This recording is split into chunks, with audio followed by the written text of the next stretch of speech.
বাংলাদেশের রাজনীতিবিদরা অনেক মজার মানুষ হয়ে থাকে। তারা মাঝে মাঝে জনগণের সামনে এমন কিছু কথা বলে ফেলে যার কারণে তারা হাসির পাত্র বনে যায়। ফেরিওয়ালারা যেমন ঘুরে আর বলে চুরি বলে রাখবেন নাকি ভাই, এরকম বিদ্যুতের অবস্থা আমাদের হবে, আমাদের ঘুরতে হবে যে বিদ্যুৎ রাখবেন নাকি বিদ্যুৎ।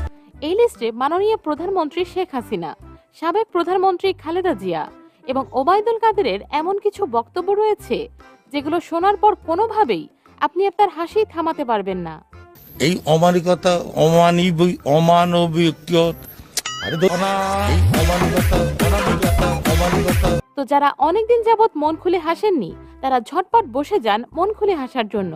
এমন মজার মজার ভিডিওস প্রতিদিন পেতে এখনই আমাদের চ্যানেলটি সাবস্ক্রাইব করে পাশে থাকা বেল বাটনটি অন করে রাখুন। এই সময় কম, শুরু করো। নাম্বার 1। তো গাইস, প্রথমেই এই ব্যক্তিকে দেখুন। এই অমানবিকতা অমানবিক আরে দো জি बैठ के অনামিক আরে कहना क्या चाहते हो। এই ব্যক্তি কোনোভাবেই অমানবিকতা শব্দটি উচ্চারণ করতে পারছিল না। সত্যি হাস্যকর ব্যাপার। অমানবিকতা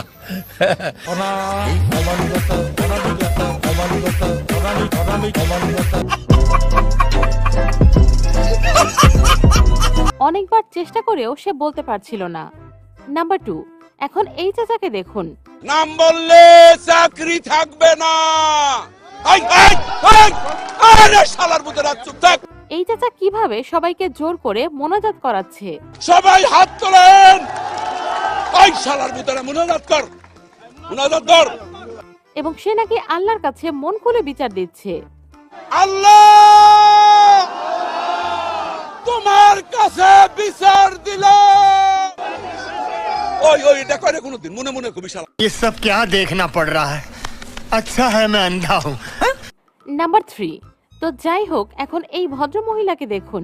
মাননীয় প্রধান পটুয়া খান তৃতীয় 1300 তিনি সংসদে দাঁড়িয়ে ঠিকমতো পড়তেই পারছে না।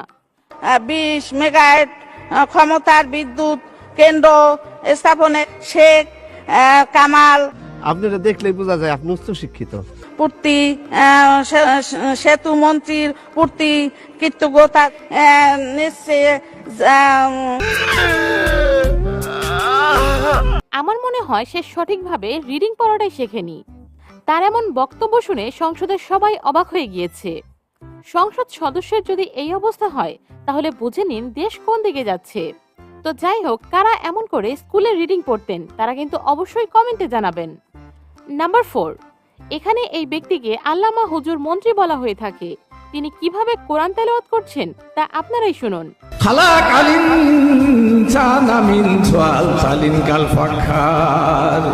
कौन है ये लोग? कहां से आते हैं? তিনি কি কোরআন তেলাওয়াত করছে না গান গাইছে আমি ঠিকমতো বুঝতেই পারছি না।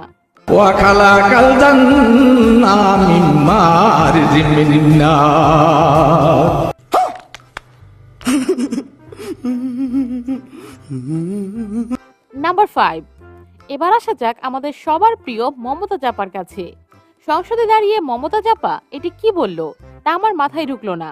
কুরআন শরীফের গ্রীষ্মচন্দ্র সেনের বাংলা থেকে শুরু করে এমন কোন বাংলা তর্জমা নাই যেটা অনেকবার না পড়েছি। তিনি সবার সামনে বলছেন তিনি নাকি ইসলামের সকল হাদিস পড়ে ফেলেছেন। এবং শুধু তাই না, সিয়াসাত হাদিস, তিরমিজি শরীফ, মেশকা শরীফ, আবু দাউদ শরীফ, বুখারী শরীফ, মুসলিম শরীফ থেকে শুরু করে এমন কোন খণ্ড নাই। माथा नष्ट। देखा आपने लापरवाही का नतीजा है। এবং ইসলামের সকল হাদিস পড়ে তিনি গায়িকা হয়ে গিয়েছেন। আমি হজ করেছি, আমার মা বাবা সবাই হজ করে আসছে। আমার বাবা একজন বাউল ছিলেন, গানও করতেন। আমরা সবই করি। 5 ওয়াক্ত নামাজ পড়েন, কপালে দাগ পড়ে গেছে, আপনি তো সেলসেলায় বেচতে যাবেন। তো দর্শক, মমতা জাপার কথা শুনে আপনি নিশ্চয়ই বুঝে গিয়েছেন তিনি কতটা হাদিস বিশেষজ্ঞ হয়ে গেছেন। তার কাছে মিজানুর রহমান আজহারিও ফেল। নাম্বার 6। তো এই মন্ত্রী সংসদে দাঁড়িয়ে কি বলছে তা শুনুন। এবং 1916-17 অর্থ বছরের সম্পূরক বাজেট মাননীয় মন্ত্রী 2016-17 2016-17 অর্থ বছর বলা বাদ দিয়ে 1916-17 অর্থ বছর বলছে। এ কেমন মন্ত্রিত্ব তা আমার মাথায় ঢুকলো না। নাম্বার 7। তো এইখানে এই হুজুর কি দোয়া করছে তা আপনারা একবার শুনুন। জাতির জনক এবং তার পরিবারকে যারা হত্যা করেছে, আল্লাহ সকলকে তুমি জান্নাত দান করে দিও আল্লাহ।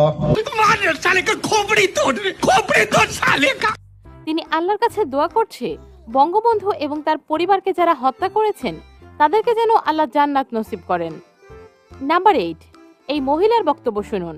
বেগম খালেদা জিয়া 2008 সালে তত্ত্বাবধায়ক সরকারের কোলে উঠেছেন, আবার কি কোলে ওঠার সাহায্যে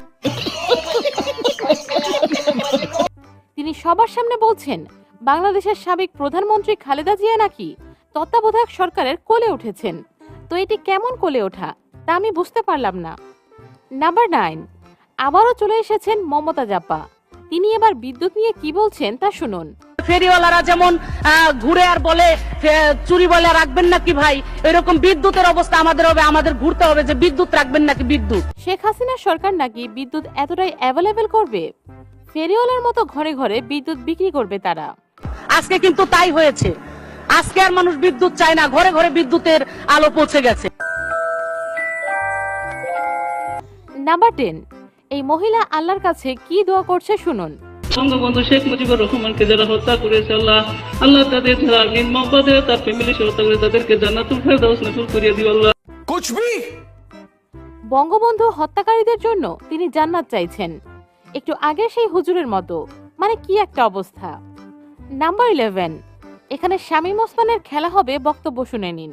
আসো খেলবো, খেলা হবে, খেলা হবে। তার এই ফানি বক্তব্য বাংলাদেশের গণ্ডি পেরিয়ে ভারতেও অনেক ভাইরাল হয়ে গিয়েছিল, সবার মুখে মুখে ছিল খেলা হবে। নাম্বার 12, এখানে খালেদা জিয়ার সামনে তারই লোকজন তার অসম্মান করে ফেলে। আমরা তিলকওয়ালি মুখ্যমন্ত্রী খালেদা জিয়াকে এক মুহূর্ত ক্ষমতায় দেখতে চাই না। এখানে খালেদা জিয়া বসে আছে আর তারই লোক বলছে তাকে ক্ষমতায় দেখতে চায় না। আসলে এই লোকটি বলতে চেয়েছিল হাসিনাকে ক্ষমতা থেকে নামাবে, ভুলবশত খালেদা জিয়ার কথা বলে ফেলেছে।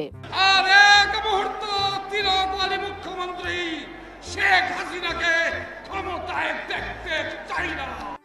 তো বন্ধুরা, ভিডিওটি কি এনজয় করছেন? তাহলে ঝটপট একটি লাইক করে দিন। নাম্বার 13, তো গাইস, এখানে এই ভদ্র মহিলা ঘুমিয়ে আছে, সবাই ভেবেছে মারা গিয়েছে। তার অ্যাটিটিউড দেখে সবাই ভয় পেয়ে গিয়েছিল। পরে যখন তাকে নাড়াচাড়া করা হয় তখন সে লাফ দিয়ে ওঠে।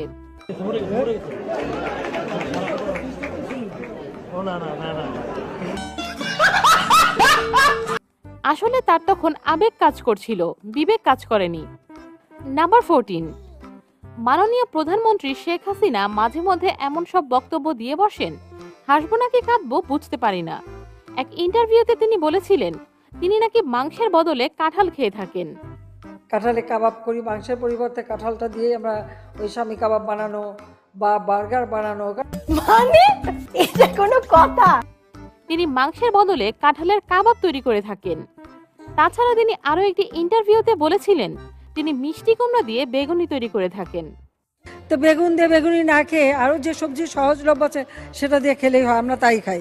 মিষ্টি কুমড়া দিয়েও বেগুনি বানানো যায়। মিষ্টি কুমড়া দিয়ে বেগুনি বানানোর পরামর্শ দেন, তবুও বেগুনের দাম কমাবেন না। পেঁয়াজের দাম বাড়লে তিনি বলেন তার বাসায় নাকি পেঁয়াজ ছাড়াই রান্না করেন। পেঁয়াজ ছাড়াও কিন্তু রান্না হয়, হ্যাঁ আমি কিন্তু করি, আমি করি। তো যখন যেটির দাম বাড়ে তিনি সংবাদ সম্মেলনে সেটির বিকল্প পদ্ধতি বলে দেন। নাম্বার 15, ওবায়দুল কাদের একটি স্টেজে বক্তব্য দিচ্ছিলেন। তিনি যখনই স্মার্ট বাংলাদেশ বলবেন তখনই স্টেজ ভেঙে তিনি নিচে পড়ে যান। স্মার্ট বাংলাদেশ,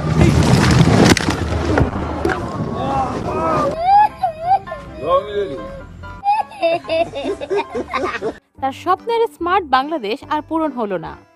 মাঝে মাঝে তিনি এমন সব কথা বলে ফেলেন যার কারণে তাকে অনেক মিমসের শিকার হতে হয়।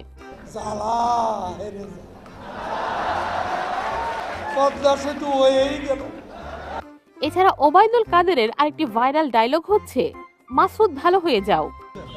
ভালো হয়ে যাও মাসুদ, ভালো হয়ে যাও, তোমাকে আমি অনেক সময় দিয়েছি।